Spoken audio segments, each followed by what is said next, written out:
यथा काल वर्तमान जया जे जे आवडे स्थान अवतार घेती कार्या कारण परी ते अभिन्न परस्पर देश काल वस्तु भिन्न परी एकाची जी ऊण खूण दुजा संत जाणे संपूर्ण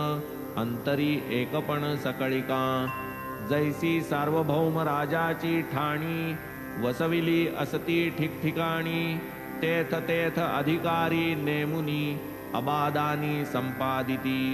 तैसाच हा स्वानंद सम्राट जागोजागी होऊनी प्रकट चालवी हा निजराज्य शकट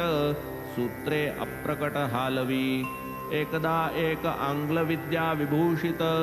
बीए या उपपदाने युक्त जे हळूहळू मार्गक्रमत झाले नामांकित अधिकारी मिळाली पुढे मामलत वाढता वाढता झाले प्रांत तयासी साई बाबांचा सांगात सुदैवे प्राप्त जाहला दिसाया ही मामलत बरी डोंगरी जैसी दुरुनी साजरी निकट जाता वेढिली काजरी माने परीती मोठीच गेले ते पूर्वील गोड दिवस जै होती या अधिकाराची हौस प्रजा ही मानी अधिकारियास परस्परांस आनंद